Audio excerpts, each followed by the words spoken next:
ఆదివారం ఆరాధనలోని వర్తమానము కొలసీయులకు రాసిన పత్రిక 1వ అధ్యాయము 18వ వచనము చదువుకుందాం.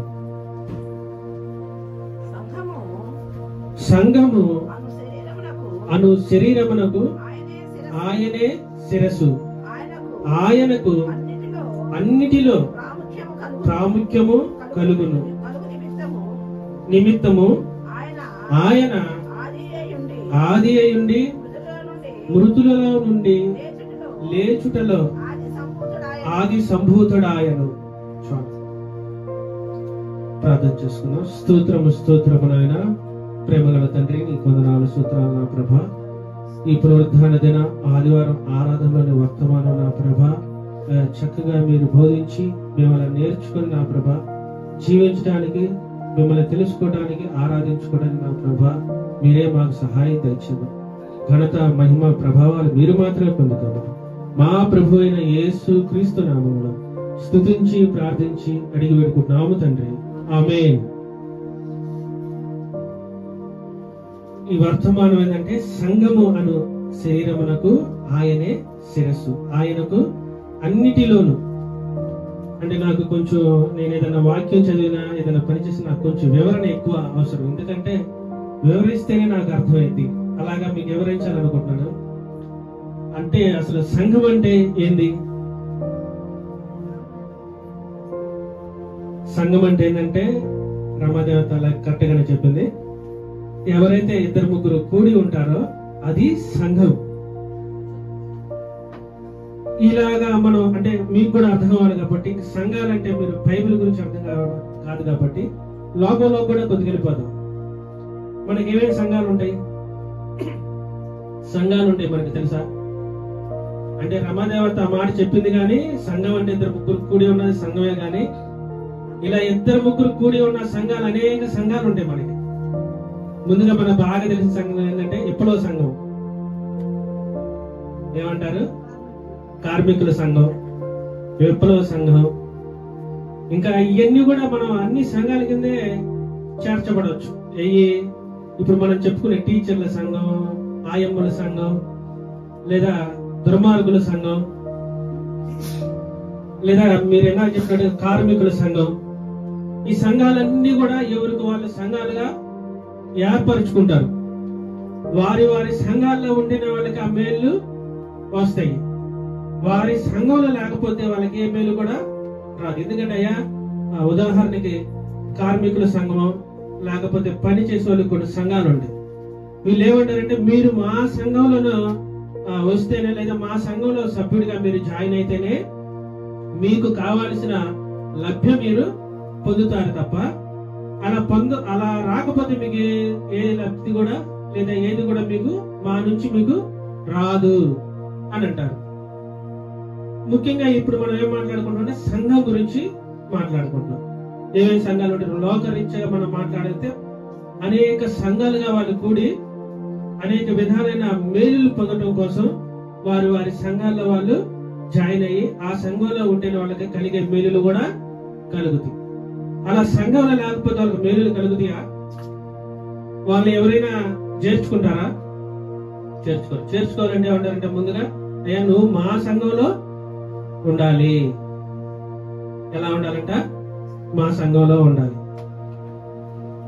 ఇలాగ సంఘంలో అంటే అలా వారి వారి ఒక గ్రూప్ గా ఏర్పరచుకొని ఒక సంఘం పెట్టుకొని ఆ సంఘంలో వాళ్ళు మేలులు పొందడం కోసం, ఆ సంఘంలో వాళ్ళు గుర్తింపు రావడం కోసం ఇలాగా ప్రతి సంఘాలు వారి వారి సంఘాలుగా కట్టుకుంటారు. వారి వారి సంఘాల్లో కొన్ని నిబంధనలు పెట్టుకుంటారు. ఆ నిబంధనల ప్రకారంగా ఉంటే మనకు కావాల్సిన, వాళ్ళ దగ్గర నుంచి మనకు కావాల్సిన మేలులన్నీ కూడా పొందుకుంటాము. అవి వస్తాయి సంఘంలో ఉంటే.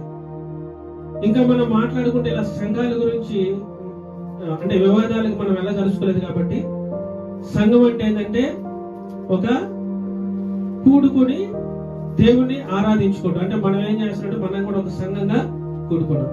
అంటే మీరు గమనించాల్సింది ఏంటంటే సంఘం వేరు, మందిరం వేరు, ప్రత్యేక గుడారం వేరు. అంటే ఈ సంఘం తర్వాత మందిరంగా మార్చబడింది, అది మనం తర్వాత మాట్లాడుకుందాం. ఇప్పుడు ఈ సంఘం ఏంది? ఎవరైతే 2-3 కూడుకుంటారో, లేదా 2-3 కాకుండా ఇంకా అనేక మందిగా కూడుకుంటారో అవి సంఘాలు. అంటే ఏదేమంటే సంఘం అంటే ఇంకా ఏమంటే సంఘము అను శరీరమును అనే శిరస్సు ఆయను. ఏంటంట? సంఘానికి ఆయనే శిరసై ఉన్నాడు. ఈ మాట మళ్ళీ ఎందుకు చెప్తున్నాడు? శిరస్సుగా ఆయన సంఘం అని ముందు చెప్పాడు, అనే శరీరమునకు ఆయనే శిరస్సు అని ఎందుకు చెప్తున్నాడు అంటే మనం ఆలోచించాలి. అంటే శిరస్సుగా ఆయన ఎందుకు అంటాడంటే, ప్రతి సంఘానికి మనందరం మాట్లాడుకున్నాగా, ప్రతి సంఘానికి శిరస్సు అంటే మన ఆలోచన అనుకోవచ్చు. ఏమనుకోవచ్చు? శిరస్సు అంటే ఆలోచన విధానం, చూసే విధానం, లేదా మాట్లాడే విధానం, లేదా వినే విధానం, లేదా చెప్పే విధానం. అంటే ఇప్పుడు వారి వారి సంఘాల్లో వాళ్ళు ఏం చెప్తారు? వాళ్ళు ఆలోచనలు చెప్తారు. ఏం చెప్తారు వాళ్ళు కూడా ఒక సంఘం ఉంది, వాళ్ళకు కూడా శిరస్సు ఉంది. ఆ శిరస్సు ఎవరై ఉన్నారు? దేవుడే కాదు, వాళ్ళై ఉన్నారు. అక్కడ మనం దేవుని గురించి మాట్లాడుతున్నాం. లోక సంబంధంగా మీకు అర్థం అవ్వాలని లోక సంబంధంగా మాట్లాడతాం. వాళ్ళ శిరస్సు ఆలోచనల ప్రకారంగా వారి వారి క్రియలు గాని, వారి వారి సంఘాల్లో వాళ్ళు చేసే పనులన్నీ కూడా వాళ్ళు చేస్తా ఉంటారు. ఇది ఎవరి ఆలోచన? దేవుని ఆలోచన కాదు. దేవుని శిరస్సుగా లేడుగా. దేవుని ఎప్పుడు శిరస్సుగా ఉంటాడంటే, ఆయన సంఘంలో మనం చేర్చబడ్డప్పుడు మనకు శిరస్సుగా దేవుడు ఉంటాడు. అప్పుడు ఎలా? ఆయన ఆలోచన ప్రకారం మనం నడుచుకోవాలి. ఇప్పుడు వీళ్ళకి ఏ ఆలోచనలు ఉన్నాయి? బయట కూడా అనేక సంఘాలు పెట్టుకుంటారు. చర్చిలో కూడా సంఘం వేరు, మందిరం వేరు. అది మనం తర్వాత చెప్పుకుందాం. ఈ సంఘాల్లో కూడా మళ్ళీ అనేక గ్రూపులు పెట్టుకుని వాళ్ళు ఒక సంఘంగా తయారయ్యి వాళ్ళ ఆలోచన ప్రకారం వాళ్ళు నడుస్తూ ఉంటారు. అంటే దేవుని ఆలోచన కాకుండా ఏదైతే ఈ సంఘాలకి అధ్యక్షులుగా ఉన్నారో, ఈ సంఘాలకి ఏవేవి కావాలో వాళ్ళకి శిరసై ఉండి వాళ్ళని నడిపిస్తున్నాడు. మరి ఇక్కడ ఎవరు అంటున్నాడు? దేవుడు ఎందుకు ఈ మాట అంటున్నాడు? సంఘమును శరీరమునకు ఆయనే శిరస్సు. ఏమంటాడంటే ఆయన శిరస్సు అంటే ఈ సంఘంలో ఎవరు ఉండాలి? ఈ మనుషుల్లో ఎవరు ఉండాలి? అంటే దేవుని ఆలోచన ఉండాలి. ఎవరుండాలి? దేవుని ఆలోచన. ఈ దేవుని ఆలోచన ఎలా ఉందంటే, ఆయన అంటే ఇప్పుడు మనం శిరస్సుగా నేను మాట్లాడుతున్నాను, మీకు చదువుతున్నాను, చెప్తున్నాను. ఇది ఎవరి మాట అయి ఉంది? దేవుని మాట అయి ఉంది. మనం అందరం ఎవరై ఉన్నాము? సంఘం అయి ఉన్నాము. ఈ సంఘం ఎవరిని బట్టి లోబడి ఎవరి ఆలోచన ప్రకారం నడుచుకోవాలి? దేవుని ఆలోచన ప్రకారంగా మీరు నడుచుకోవాలి. మీకు ఇంత వివరంగా ఎందుకు చెప్తున్నానంటే అర్థం అవటం కోసం చెప్తున్నాను. అంటే మన మామూలు చదివితే అయిపోయింది, అది అలా మనకు చదివితే అర్థం కాదు కాబట్టి కొంచెం వివరణ.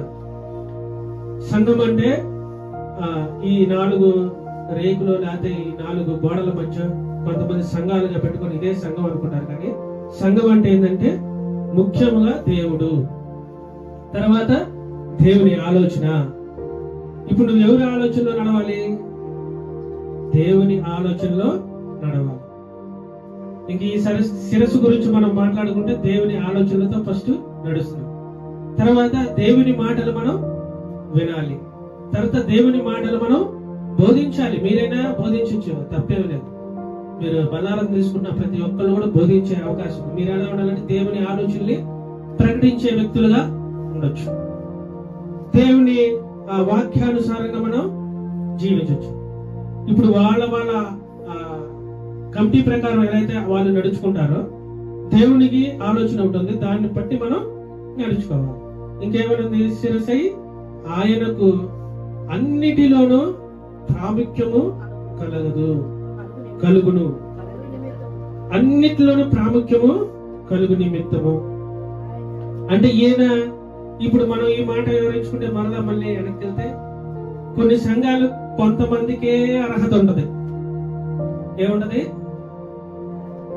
ఈ సంఘంలో చేరాలి అంటే ఏముంటదంటే, ఒకవేళ వాళ్ళు డాక్టర్లు అనుకో, వాళ్ళకు మాత్రమే అర్హత ఉంటుంది.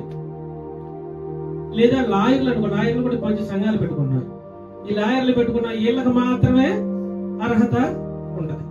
ఇంకా ప్రతిదీ కార్మికులు కూడా ఆ కార్మికులు చేరాలంటే నువ్వు పని చేస్తేనే ఈ పని వాళ్ళు మాత్రమే దీనిలో చేరడానికి అర్హత ఉంది. కానీ మేము ఏ మేలు కూడా చేయలేవయ్యా. నువ్వు చేసే పని వేరు, నువ్వు చేరాలనుకున్న సంఘం వేరు. నువ్వు ఈ సంఘానికి పనికి రావు. నీకు ఏది కూడా మేము చేయలేము. ఎందుకంటే ఒకవేళ నువ్వు చేయాలి అంటే ఇదిగో నువ్వు దీనికి అర్హత పొంది ఉంటేనే నువ్వు తీసుకుంటావు. ఆ చదువుల్లో ఉద్యమం, పిల్లలు కూడా, చిన్నపిల్లలు కూడా, కుర్రోళ్ళు ఉద్యమాలు చేస్తూ ఉంటారు. వాళ్ళు ఒక సంఘంగా ఏర్పడుతూ ఉంటారు. దానిలో ఉండాలంటే మనం కూడా ఆ డిగ్రీ చదివితేనో లేదా ఆ కాలేజీలో ఉంటేనే మనం ఎలిజిబిలిటీ అవుతాం. కానీ దేవుని వాక్యం చెప్తుంది, ఆయనకు అన్నిటిలోనూ ప్రాముఖ్యము కలుగు నిమిత్తము ఆయన ఆదియందు ఉండిని. అంటే ఈయనకి అందరికీ అన్నిట్లో ఈయనకి ప్రాముఖ్యత ఉంది. ఇప్పుడు సంఘాలుగా అంటే ఉదాహరణకి మనం మాట్లాడుకుంటే ఇది సంఘం అనుకుందాం. ఇలాంటి సంఘాల్లో ఎలా ఉంటారంటే కొంతమంది మాత్రమే రావాలని రూల్ ఏమి లేదు. పలానా కులస్తులే ఇక్కడికి రావాలని రూల్ లేదు. లేదా చదువుకున్న వాళ్ళే రావాలని రూల్ లేదు. లేదా పలానా సంబంధించిన వాళ్ళు రావాలని రూల్ అయితే లేదు.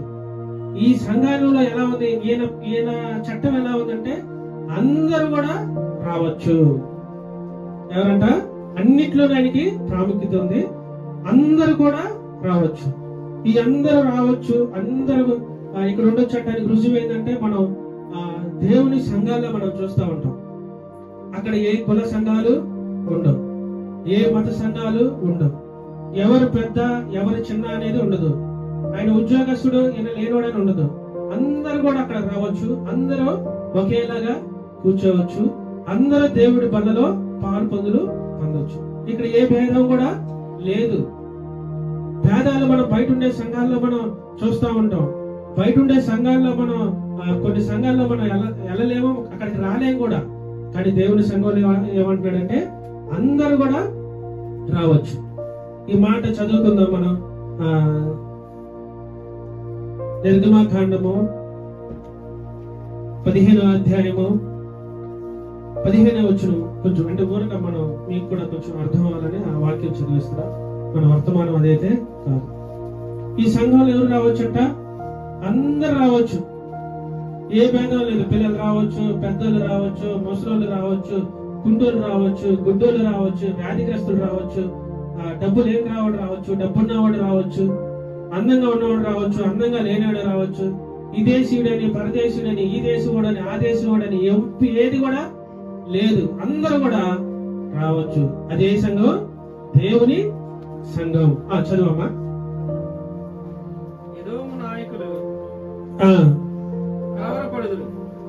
కాదు, ఏం చదువుతున్నావు? నిర్గమాకాండము 15వ అధ్యాయము 15 చదువు.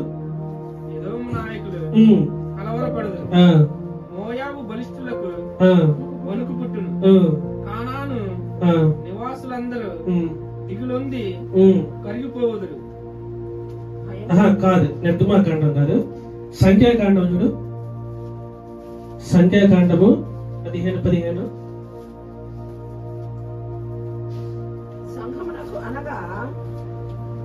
సంఖ్యాకాండము 15వ అధ్యాయము 15వ వచనం. సంగమునకు అనగా మీకును మీలో నివసించు పరదేశికిని ఒక్కటే కట్టడ, అది మీ తరతరములకుండు నిత్యమైన కట్టడ. యెహోవా సన్నిధిని మీరున్నట్లే పరదేశియు ఉండును. మీకును మీ యొద్ద నివసించు పరదేశికిని ఒక్కటే ఏర్పాటు, ఒక్కటే న్యాయ విధి ఉండవలేదు. ఒక్కటే న్యాయం. ఓకే, అదే ఏంటంటే ఇక్కడ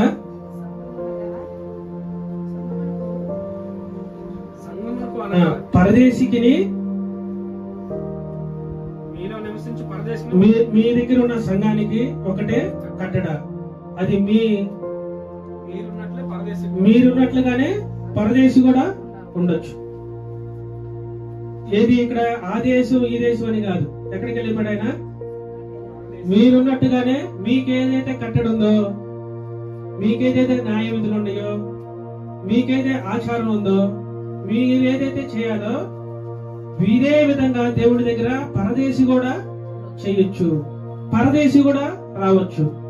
మళ్ళా మనం ఈ దేశానికి, ఈ రాష్ట్రానికి, ఈ ప్రాంతానికి సంబంధించినైతే కాదు, లేదా నువ్వు ఎక్కడ వాడివి అక్కడ వాడవని ఏ భేదం కూడా లేదు. నువ్వు పరదేశీగా ఉన్నా, విదేశీగా ఉన్నా, ఎక్కడ ఉన్నా సరే ఎలా ఉందంటే దేవుడికి అందరికీ కూడా ఒకటే సమానంగా ఇక్కడ ఉండాలి. కొంతమంది అంటారు ఇది మా సంఘం, నువ్వెవడవా ఆ పరదేశివి, ఎక్కడి నుంచో వచ్చి ఎక్కడైంది అని అంటారు. పాపం వాళ్ళు ఎందుకు అంటారంటే వాళ్ళకి తెలియక అంటున్నారు. దేవుడి వాక్యం ఏం చెప్తుందంటే ఎవరైనా కానీ ఒక్కటే, ఏ భేదం లేదు. విదేశీయుడైనా, ఆ దేశీయుడైనా, ఆ కాలనీయుడైనా, ఈ కాలనీయుడైనా, ఆ దేశీయుడైనా, ఈ దేశీయుడైనా అందరూ కూడా ఒకటే కట్టడి, అందరూ కూడా ఒకే సమానంగా వాళ్ళు ఉండాలి. ఎందుకు ఇలా చెప్తున్నాడంటే ఇప్పుడు మనం మాట్లాడుకున్నాం కదా, సంఘాలు అనేక ఉండొచ్చు, అనేక ఆలోచనలు ఉండొచ్చు, కానీ ఇక్కడికి వచ్చినాక ఏమవుతుందంటే అందరూ కూడా ఒక్కటే. ఇక్కడ ఎలా ఉండాలంట, అందరూ ఒకటే, వారి వారి బాధ్యత ప్రకారం వారి వారి పని వాళ్ళు చేయొచ్చు. అంతేగాని నువ్వు అక్కడ వాడివి, నువ్వు ఇక్కడ వాడివి, నువ్వు ఇక్కడ చెందిన దానివి కాదు, ఆ దేశం వల్ల ఈ దేశం వల్ల అనేది లేదు. అందరూ కూడా ఒక్కటే కట్టడితో ఉన్నారు. ఇప్పుడు ఈ సంఘంలో ఎలా ఉంది, ఇది ఎవరి సంఘం? దేవుని సంఘంలో ఎలా ఉందంటే అందరూ కూడా ఒకటే. మనుషుల సంఘాలు ఎలా ఉండే అంటే మనుషుల్ని విభజిస్తారు. ఏం చేస్తారు? మనుషుల్ని విభజిస్తారు, మనుషుల్ని వేలెత్తి చూపిస్తారు, మనిషికి అర్హత ఉందో లేదో వాళ్ళని అడుగుతారు. వీళ్ళు ఏం చేస్తున్నారంటే ఈ సంఘం కొరకు పోరాడుతున్నాడు కానీ దేవుని సంఘం కొరకు వాళ్ళు పోరాటం, దేవుని ఆలోచన వాళ్ళ దగ్గర లేదు. ఇప్పుడు మన సంఘంలో ఎవరు రావచ్చు? అందరు రావచ్చు, ఏ భేదము లేదు. క్రీస్తులో కడగబడినా కడగబడకపోయినా పాపపు స్థితిలో ఉన్న ఎవరైనా గాని సంఘానికి రావచ్చు.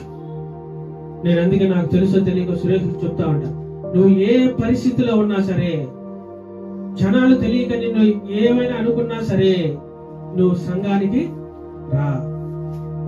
ఈ సంఘానికి అందరికీ అర్హత ఉంది. వాళ్ళు తెలియక వాళ్ళు ఆ మాటలు మాట్లాడుతున్నారు. అసలు పరిశుద్ధుల కోసం కాదు కానీ పాపుల కోసమే దేవుడు సంఘాన్ని ఆయన ఏర్పరచుకున్నాడు. అందుకని ఈ సంఘానికి ఎవరు రావచ్చు? అందరూ రావచ్చు. ఈ సంఘానికి రావాలంటే మీరు లీడర్షిప్ తీసుకోవాల్సిన పని లేదు. ఈ సంఘానికి రావాలంటే మీరు ఇంకేదో ఇప్పుడు జాయినింగ్ అవుతున్నారుగా అలా అవ్వాల్సిన పని అయితే లేదు. లేదా ఆ దేశోడు ఈ దేశోడు, ఆ పేటోడు ఈ పేటోడు, డబ్బు ఆ కులవాడు ఈ కులవాడు అని ఏ భేదం కూడా లేదు. ఈ సంఘానికి ఎవరు రావచ్చు? అందరూ కూడా రావచ్చు. ఎందుకంటే ఈ సంఘం ఎవరిది? దేవుడిది. చాలా మంది అనుకుంటారు ఇది మన అడ్రస్. సంఘం అంటే ఏంది? అభ్యుదయ నగర్ లో పారి యేసుబాబు ఒక సంఘాన్ని నిర్మించాడు. ఈ సంఘానికి అధ్యక్షుడు ఎవరు? యేసుక్రీస్తు వారు. ఈ సంఘం ఎవరిదంటే యేసుక్రీస్తు వారి. నేను ఒక ఆయన అడుక్కుంటే ఆయన వస్తే నేను పని చేస్తా ఉన్నాను. ఆయన అడుక్కుంటా వచ్చిన దగ్గరికి ఈ మావులు లేదా దసరా మావులు అడిగాడు. అడిగితే వానర్ ఎక్కడ లేడు అన్న. ఆ అమ్మాయి ఉందంటే నువ్వేగా వానరు అన్న. ఏమంది? నువ్వేగా వానరు అంది. అసలు దాన్ని నిర్మించింది ఎవరు అని నాకు అప్పుడు ఆలోచన వచ్చింది. అది ఎవరిది? మా నాన్నది. ఆ సామాను గాని, ఆ మిషన్లు గాని, ఆ వర్క్ షాప్ గాని, దానిలో ఉన్న అన్ని కూడా ఆయనయే. ఆయన తర్వాత నేనేం చేస్తున్నాను? పని చేస్తున్నాను. ఇప్పుడు ఈ సంఘం ఎవరు నిర్మించారు? దేవుడు నిర్మించాడు. దేవుడు నిర్మించిన సంఘంలో ఎవరు పనిచేశారు? ఫస్ట్ యేసుబాబు పనిచేశాడు. ఆయన తర్వాత మరలా నేను ఎవరు పని చేస్తున్నారు? నేను పని చేస్తున్నాను. నా తర్వాత ఎవరు పని చేస్తారంటే ఇంకొకరు పని చేస్తారు. ఇది ఎందుకు పని చేస్తున్నారంటే ఇది మా సంఘం అయితే కాదు, దేవుడి సంఘం. దేవుడు అధ్యక్షుడు ఎవరంటే దేవుడు. నిర్మించింది ఎవరు? దేవుడు. దానిలో పని చేస్తుంది ఎవరు? మేము పని చేస్తాం. ఇప్పుడు అర్థమైందా? మనం అందరం కూడా దేవుని పరిచర్య నిమిత్తం, దేవుని రక్షణలోకి రావడం కోసం ఆయన నిర్మించిన శరీరంలోకి, ఆయన పనిలోకి మనం పని చేస్తున్నాం. పని వాళ్ళం, మన దేవునికి పని వాళ్ళము. ఆయన శిరస్సు ఎవరనగానే ఆయన ఆలోచనలు మనం చెప్తున్నాము, లేదా మాకు ఇచ్చిన దేవుని ఇచ్చిన అధికారంతో మీకు బోధిస్తున్నాం. మీకు చాలా సార్లు చెప్పాను, నాకైతే అసలు ఏది కూడా నాకు తెలియదు అసలు. నేను ఇక్కడ నిలబడి చెప్పేటప్పుడు ఒకసారి చెప్పాగా మీకు, నేను చెప్పిన వాక్యాన్ని నేను చాలా ఆనందపడతా. అంటే దేవుడు మాట్లాడే మాటలు అలా అంటే అది అనుభవిస్తేనే అది తెలుస్తుంది. ఇప్పుడు ఈ సంఘాన్ని నిర్మించింది సంఘం ఆయనది. ఆయన దగ్గర మేము పనివారిగా ఉన్నాము. ఈ పని నిమిత్తం పరిచయ నిమిత్తం అది మళ్ళీ అది వేరే సబ్జెక్ట్. అంటే ఎవరినెవరు ఏ సందర్భాన్ని ఎన్నుకున్నారని అది వేరే సందర్భం. సరే, ఇక్కడ ఈ సంఘంలో మీరు ఈ లోక భాషలో మాట్లాడాలంటే సభ్యులు అవ్వాలంటే, అంటే ఒకవేళ ఈ లోకంలో మీరు దేవుని రక్షణ పొంది మారు మనస్సు పొంది బాప్తిసం పొంది ఆయన రక్షణలోకి మీరు వస్తే మీకు కలిగే లాభం ఏంటి అంటే, ఏ సంఘంలో అయినా జాయిన్ అయితే ఏమంటారంటే మాకు లాభం ఏదన్నా ఉందా ఈ సంఘంలో జాయిన్ అయితే? ఈ సంఘంలో జాయిన్ అయితే మాకేమన్నా అర్హతలు వస్తాయా? ఈ సంఘంలో జాయిన్ అయితే మాకేమన్నా అంటే ఈ లోక సంఘం గురించి మాట్లాడడం, ఈ లోక సంబంధంలో మాకేమన్నా అర్హతలు గాని మేలులు గాని లేదా హోదా గాని వస్తుందా అని అడుగుతారు. మరి దేవుని సంఘంలో మనం ఏర్పడితే మనకు వచ్చే హోదా గాని అర్హత గాని ఏమై ఉంది?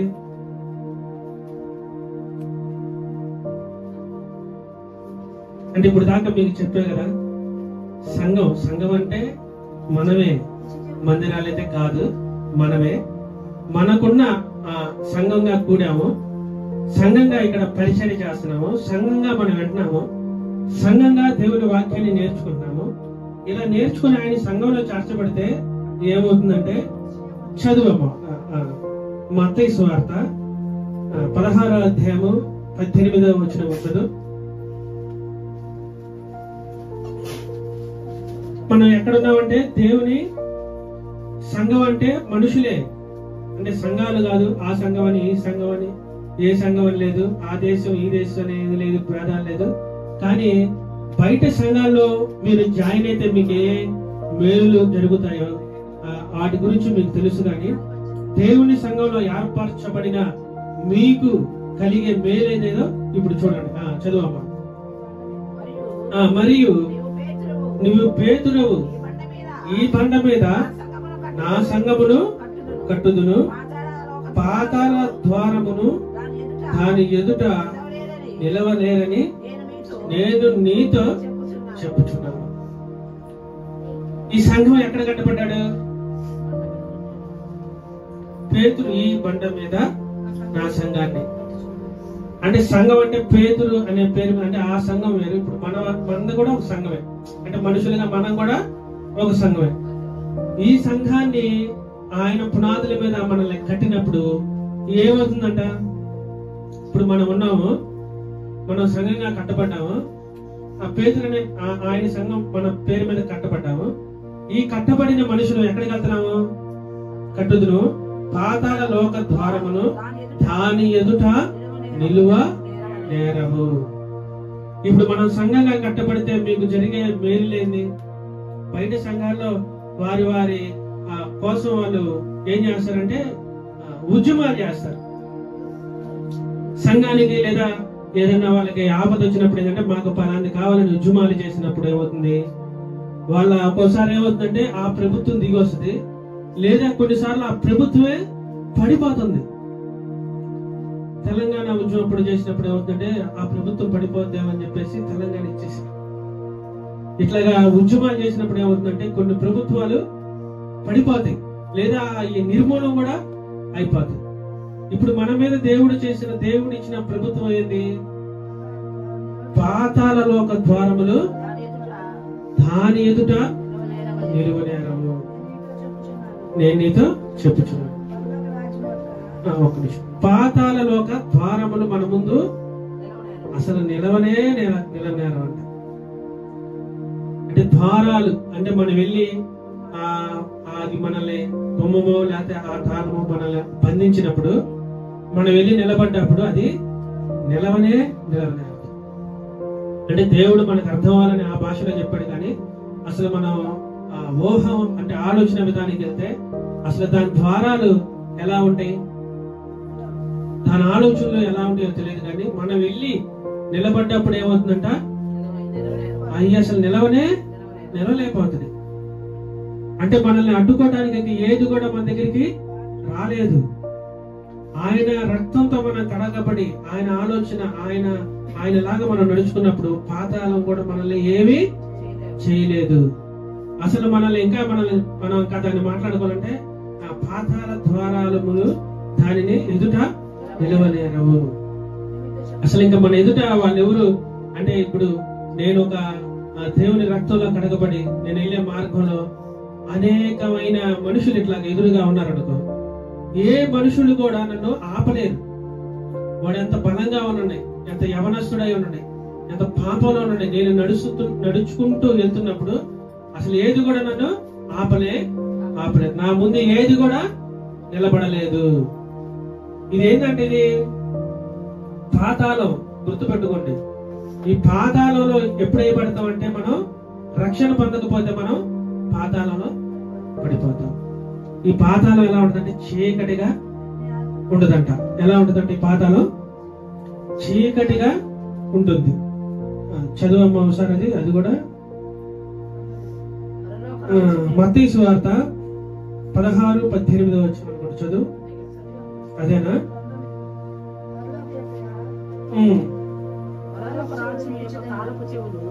పరలోకం యొక్క తాళపు చెవులు నీకిచ్చేదను.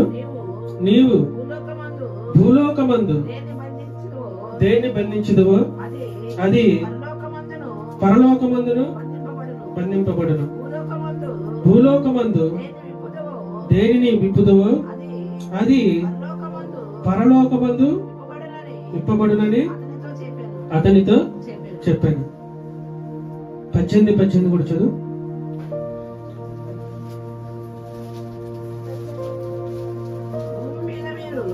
భూమి మీద మీరు వేటిని బంధితురో అవి పరలోకమందును. సరే, దాన్ని వదిలేసాము. యెషయా 22:22 చదువు.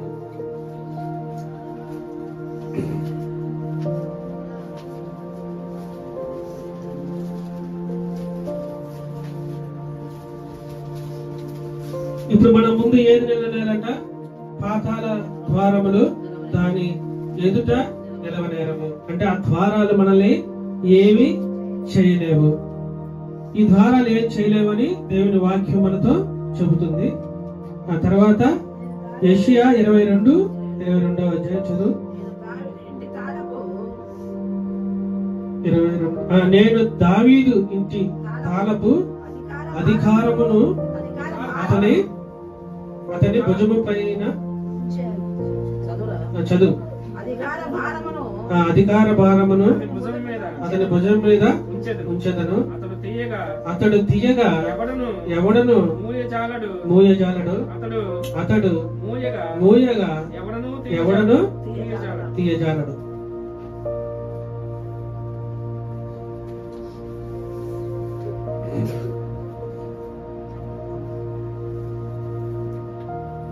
ఏంటంటే ఇది అతను తీయగా ఎవడను మూయజాలడు.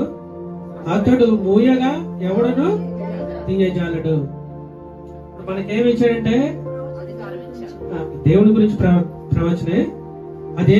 ఏమి అధికారం ఇస్తారంటే దేవుడు ముందుగానే ఎప్పుడైతే ఈ క్రీస్తు సంఘం అంటే క్రీస్తు ఒక సంఘాన్ని స్థాపిస్తాడో, ఆయన ఒక కొత్త నిబంధన చేస్తాడని అన్నాడో, అనడానికి ముందుగా అంటే దేవుని వాక్యం చెప్తుంటే వీళ్ళకి నమ్మకం కలగడం కోసం ముందుగా ఈ ప్రవచనం చెప్తున్నాడు. ఏం చెప్తున్నాడు అంటే ఇప్పుడు ఏమంటాడు కదా, పాతాళ తాళపు చెవులు దాని ముందు నిలవ అంటున్నాడు కదా. ఇక్కడ వచ్చిందంటే ఆయన మూసివేయగా ఎవడు కూడా దాన్ని తీయలేడు. ఇంకా ఎవరు కూడా దాన్ని తీయలేడంట. సరే, ఈ మాట ఎందుకు చెప్తున్నా అంటే ఆయన ప్రవచనం ద్వారా అప్పుడే ఆయనకి ఆ అర్హత వచ్చింది. ఆ అర్హతలో మనం ఉన్నాము, ఆ అర్హతలో మనం జీవిస్తున్నాము. అందుకనే మనకున్న అర్హత ఏంటంటే పాతాళ ద్వారాలు మన ముందు ఏది కూడా నిలవనే. సరే, ఇప్పుడు చదవమ్మా. కీర్తనలు 9వ అధ్యాయము 17. కీర్తన 9:17.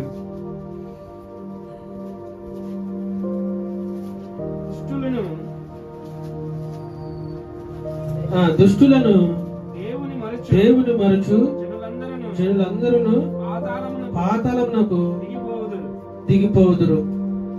ఒకవేళ దుష్టత్వం గాని మనలో ఉందనుకో, ఏమవుతాం? మనం అందరం కూడా పాతాళంలో దిగిపోతాము. దేవుడు ఉంటే ఏమైంది? పాతాళ ద్వారాలు మన ఎదుటి కూడా నిలవనేరడు. అంటే దుష్టత్వం కనుక మనలో ఉంటే ఏమవుతామంటే మనం ఎలా దిగిపోతాం అంటే పాతాళంలోకి దిగిపోతాము. ఈ పాతాళంలో దిగిపోయినాక ఏం చేస్తాడంటే దేవుడు ఇందాక చెప్పాడు కదా, దానికి ఏం చేస్తాడు? తాళం వేసేస్తాడు. ఈ తాళం కనుక వేసేసాడు అనుకో, ఇంకా దాన్ని తీయడానికి ఇంక ఎవ్వరికి కూడా అర్హత గాని అధికారం గాని లేదు. అందుకని ఈ తాళపు చెవి ఆయన దగ్గర ఉంది. పాతాళంలో నువ్వు దిగిపోకుండా పాతాళాన్ని కూడా నువ్వు ఎదిరించగలిగే శక్తి నీలో రావాలి. ఎలా రావాలంటే క్రీస్తు ద్వారా, యేసు క్రీస్తు ద్వారా మీకు అధికారం ఇవ్వబడింది. అందుకని ఏమంటాడంటే భూలోకమందు అయినా కూడా పరలోకమందు కూడా ఆయనకి సర్వ అధికారం ఆయనకి ఇవ్వబడింది.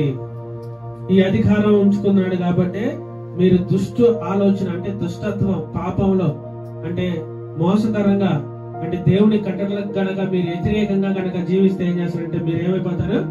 పాతాళ లోకానికి దిగిపోతారు. ఈ పాతాళ లోకంలో గనక మీరు దిగిపోయారంటే దానికి తాళపు చెవి వేసేస్తాడు. ఇంకా అది ఎవ్వరు కూడా తీయటానికి వల్ల కాదు. అక్కడే ఉంటది. అది మనం చూసాం కదా, ధనవంతుడు వాళ్ళు ఉన్నప్పుడు ఆ సందర్భం కనపడుతుంది. సరే, ఇక్కడే మనం దీని గురించి మాట్లాడుకుందాం. ఆ పాతాళాన్ని కూడా ఎదిరించే శక్తి ఎవరి దగ్గర ఉంది? దేవుడి దగ్గర ఉంది. దేవుడు ఆ శక్తిని ఎవరికి ఇస్తున్నాడు? మనకి ఇస్తున్నాడు.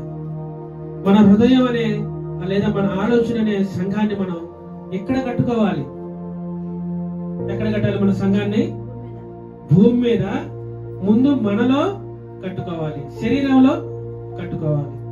ఈ శరీరంలో దేవుని వాక్యాన్ని, దేవుని ఆలోచనని, దేవుని సిద్ధాంతాన్ని మనం కట్టుకొని నడుచుకున్నప్పుడు ఏమవుతుందంటే ఈ శరీరమే మనకి ఎత్తబడుతుంది. ఇక్కడున్న సంఘం కాదు. ఇక్కడున్న సంఘం ఏంటంటే మనం అడ్రస్ కోసం ఏర్పాటు చేసుకున్నదే గాని సంఘం అంటే ఏంటంటే మనుషులు. ముఖ్యంగా మనం గుర్తుపెట్టుకోవాల్సింది సంఘం అనగా మనం మనుషులు, ఒక గ్రూప్ గా అంటే దేవుని సంఘంగా అంటే దేవుని ఆలోచనలో మనం ఉన్న వాళ్ళందరం కూడా ఇది సంఘం. ముందు మనం ఎలా ఉండాలంటే మనం కట్టుకోవాలి. మనం కట్టుకుంటేనే దేవుని రాజ్యానికి వెళ్తాము. దేవుని రాజ్యానికి వెళ్ళినప్పుడు ఆ పాతాళం యొక్క ఏది కూడా మన మీద నిలవు. సరే, అదే కీర్తన 49:15 కూడా చదవమ్మా.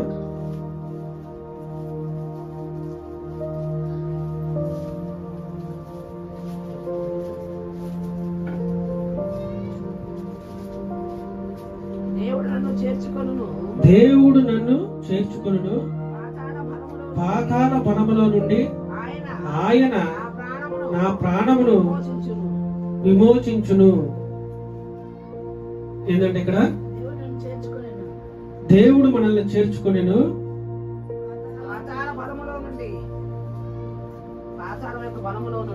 ఆ పాతాళ బలములో నుండి ఆయన నా ప్రాణమును విమోచించును అంటే విడిపించును అనుకోవచ్చు.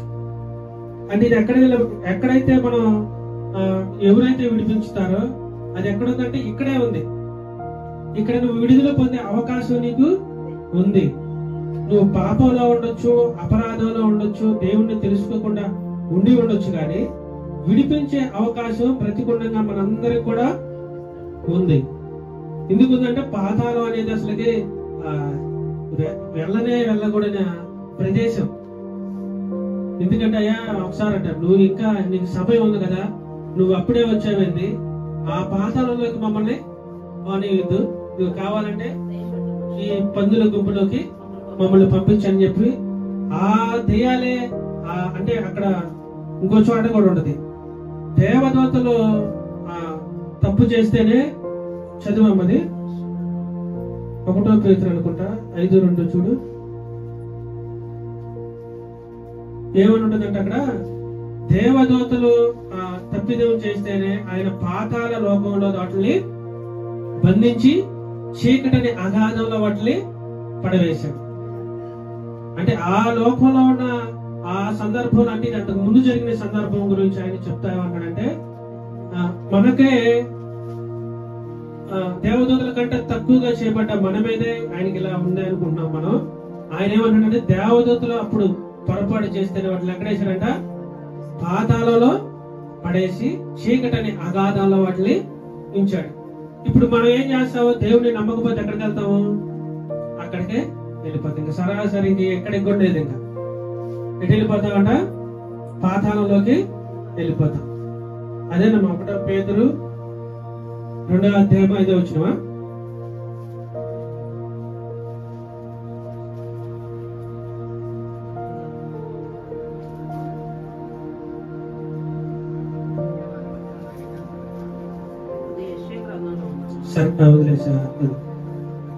సరే, ఇక్కడ ఎలా ఉందంటే మన స్థితి ఎలా ఉండాలంటే, మనం పాతాళాన్ని ఎదిరించే స్థితిలో కనుక మనం ఉండగలగాలి. నువ్వు ఏ సంఘంలో ఉన్నావన్నది నువ్వు తెలుసుకో. మన సంఘాల గురించి మాట్లాడుకున్నాం కదా, అనేకమైన సంఘాలు ఉన్నాయి. ఈ సంఘాలు ఎయ్యి కూడా నిన్ను దేవుని రాజ్యంలో గాని పాతాళం నుంచి విడిపించే అర్హత గాని వాళ్ళ దగ్గర లేదు. ఈ లోక సంబంధమైన విషయాల గురించి కొన్ని సంఘాలు వారి సంఘాలు మేలు కొరకు, వాళ్ళ దీవెన కొరకు, వాళ్ళ ఆశీర్వాదం కొరకు, వాళ్ళ కష్టాల్లో ఉన్నప్పుడు ఆదుకోవడం కొరకు ఈ లోక సంబంధమైన విషయాలు సంఘాలు పోరాడుతూ ఉంటాయి. అలాగే దేవుడి సంఘం ఒకటి ఉంది. ఆ సంఘం ఎలా ఉందంటే, క్రీస్తు అనబడి ఆయన సంఘానికి శిరస్సు అయి ఉన్నాడు. ఈ శిరస్సు అయిన ఆలోచనల ప్రకారంగా మనం నడుచుకుంటే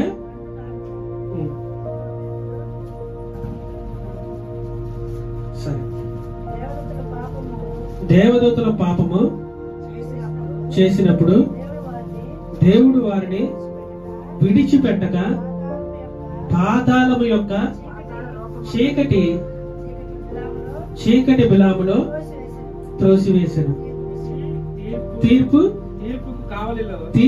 కావలిలో ఉంచబడుటకు వారిని అప్పగించాను.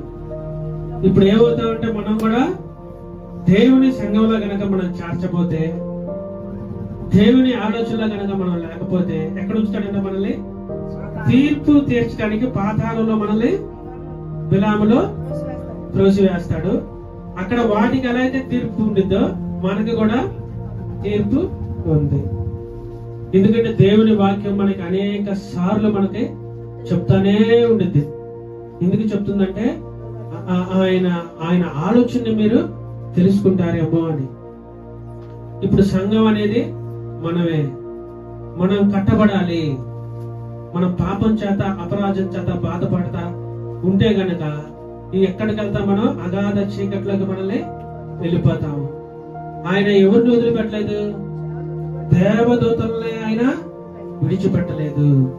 ఇంకా మనుషులమైన మనం ఎంత దేవదూతలను కూడా విడిచిపెట్టుకోకుండా ఆ అగాధంలో పడవేశాడు. అంటే అంతకుముందు, అంటే ఈ వాక్యం చదువుతున్నప్పుడు నాకేమొచ్చింది? అంతకుముందు అగాధం లేదా? అంతకుముందు నరకం లేదా అంటే, నా ఆలోచన ప్రకారం అంతకుముందు లేదు. ఎందుకు లేదంటే, అది గనక ఉంటే వీళ్ళు దేవుడికి ఎదిరించే వాళ్ళు కాదు. దేవుడి శిక్ష ఎక్కడి నుంచి వచ్చిందంటే, ఎదిరించడం వల్లే శిక్ష వచ్చింది.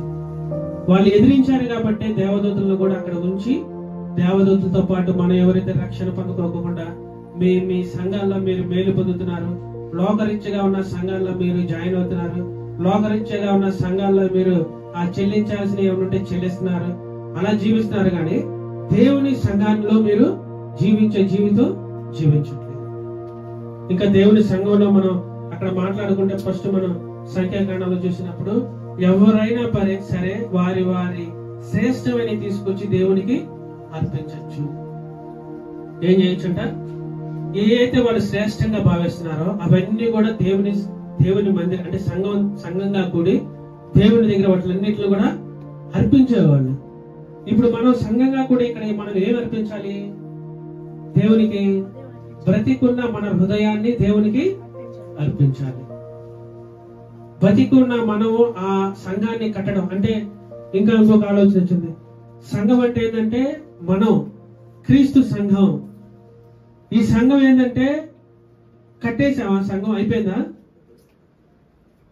సంఘం చాలా మంది అంటారు సంఘం పూర్తి అయిపోయి వచ్చింది, సంఘం కట్టబడింది అంటారు. సంఘం కట్టబడిందా? దేవుని సంఘం ఎలా ఉంటది అంటే ఎప్పుడు కట్టబడతానే ఉంటది. ఎలా ఉంటది? పూర్తి అయిపోయింది, పలానా సంఘం పూర్తి అయిపోయింది అని అంటారు. కానీ ఈ సంఘం వేరు, మందిరం వేరు.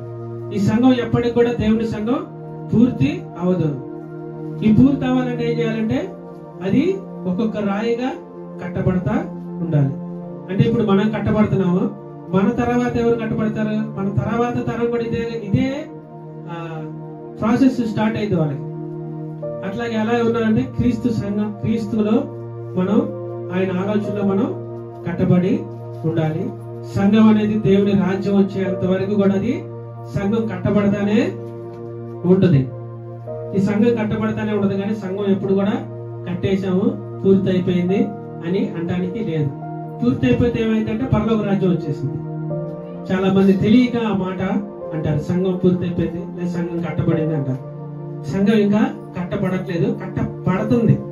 ఈ సంఘం పూర్తిగా కట్టబడ్డాక ఏమైందంటే దేవుని రాజ్యంలో మనం ఎత్తబడిపోతాము. తీర్పు పొందే వాళ్ళు ఆ అగాధాన్ని కూడా మనం జయించే శక్తి మన దగ్గర ఉంది. ఇప్పుడు మనం దేవుని సంఘంలో చేర్చబడ్డామంటే, ఇది దేవుని సంఘంలో చేర్చబడ్డామంటే మనకేం అర్హత ఉంది? పాతాళ ద్వారాలను కూడా మనల్ని ఏ మాత్రం కూడా ఉండలేవు, నిలవలేవు, ఇంకా వెళ్ళిపోతాయి. ఇంకా ఇప్పుడు వేరే వేరే సంఘాల్లో జాయిన్ అయితే మీకు ఏదైతే లభ్యం వస్తుందో, దేవుని ఆయన నమ్మి బాప్తిసం పొంది ఆ పాప క్షమాపణ ఒప్పుకొని దేవుని అంటే దేవుని సంఘం అంటే నీవే, నీ సంఘాన్ని నువ్వు పాడు చేసుకోకుండా మన సంఘాన్ని మనం పరిశుద్ధ పరుచుకోవాలి. ఇంకా ఈ సంఘాన్ని పరిశుద్ధ పరుచుకోవాలంటే మనల్ని మనం పరిశుద్ధ పరుచుకోవాలి. ఇంక లాస్ట్ లో నాకు ఒక ఆలోచన వచ్చింది. మనం పరిశుద్ధ పరుచుకుంటున్నామా లేదా అన్న విషయాలు మనకు ఎలా తెలుస్తుంది? ఆత్మ అంటే లోపల ఉన్న నీకైతే ఆ విషయం తెలిసింది, అంటే నువ్వు ఎలా ఉన్నావా లేదా అని. నేనేమనుకుంటున్నానంటే దేవుని సంఘంలో ఏదన్నా కొదువుగా ఉన్నా, దేవుని సంఘం ఏదైనా అశుభ్రంగా ఉన్నా, అది ఏం చేస్తారంటే వాటిని శుభ్రం చేస్తారు. ఎందుకు చేస్తారంటే నీ క్రియ బయటికి ఎలా కనపడాలంటే సంఘం రూపంలో క్రియగా కనపడాలి. ఒకవేళ సంఘం రూపంలో ఏదైనా బాగాలేదనుకో, లేదా ఒక చిన్న మరక ఏదైనా పడిందనుకో, దాన్ని ఏం చేయాలి? మనం శుభ్రం చేసుకోవాలి. ఇది బహిరంగంగా కనపడే సంఘం. లోపలగా కనపడే సంఘం ఏంటంటే మనిషి హృదయం. ఈ సంఘంలో చాలా మంది వస్తారు, అదేదో మనకుందులే మనకెందుకులే ఏం చేస్తారు, వెళ్ళిపోతా ఉంటారు. అంటే లోకంలో మనలో ఉన్న పాపంలో కూడా ఏముందిలే, అది ఏం చేయదులే, మన ఏముందిలే, సంఘానికి వస్తున్నాం వెళ్ళిపోతున్నాం అని చాలా మంది అనుకుంటారు. కానీ బహిరంగంగా మనకు కనపడేదే ఉంది, సంఘం ఉంది. అంతరంగంగా కనపడే సంఘం ఉంది. అంటే మనిషి ఏమై ఉన్నాడంటే మనిషి ఒక సంఘమై ఉన్నాడు. సాటి మనిషిని ప్రేమించే, నీ వల్ల నీ పొరుగు వారిని ప్రేమించే వారిలాగా మనం ఉండాలి. నీ వల్ల నీలో ఉన్న సంఘాన్ని కూడా నువ్వు ప్రేమ కలిగి ఉండాలి. ఇప్పుడు ఈ సంఘం ఉంది, ఈ సంఘం పట్ల చాలా మంది ఏమనుకుంటారంటే చాలా చులకన భావంగా చూస్తారు. ఎందుకు చూస్తారంటే ఈ సంఘం చాలా చిన్నది, వీళ్ళకి ఇల్లే సరిగ్గా గతి లేదు, కానీ దీనికోసం మళ్ళీ ఇక్కడ ఒక సంఘాన్ని ఏర్పాటు చేసుకుని ఇక్కడ బోధిస్తున్నారా అని వాళ్ళు అనుకుంటారు. ఇది మనకు ఎలా ఉంది? ఈ సంఘం చాలా విలువగా ఉంది. ఇది ఎవరు స్థాపించారంటే దేవుడు స్థాపించాడు. ఈ సంఘం దగ్గర ఇక్కడ నిలబడింది ఎవరెవరు, ఈ రాళ్ల మీద ఎవరెవరు తిరిగారంటే దేవుని యాజకులు, లేదా దేవుడు సంఘాన్ని స్థాపించిన వాళ్ళు ఈ నేల మీద లేదా ఈ రాళ్ల మీద తిరిగారు. ఎవరు తిరిగారు? పెద్ద పెద్ద సేవకులు కూడా ఈ సంఘంలో అడుగు పెట్టారు. అప్పుడు ఈ సంఘాన్ని మనం ఎంత పవిత్రంగా చూడాలి, ఈ సంఘాన్ని మనం ఎంత శుద్ధిగా చూడాలి, ఈ సంఘంలో నివసించిన వాళ్ళని మనం ఎలా, అంటే ఇది బహిరంగంగా చెప్తున్నాం. అంటే ఇది చిన్న సంఘం అయ్యవచ్చు, అంటే ఈ రాళ్లలో గాని ఈ బలిపీఠంలో గాని వీటన్నిటిలో కూడా ఏమై ఉన్నది? పరిశుద్ధం. ప్రతిదీ మనకి విలువైనదే. మనం ఎలా చూడాలంటే దీన్ని విలువగా చూడాలి. ఇది దేవునిచ్చిన సంఘం.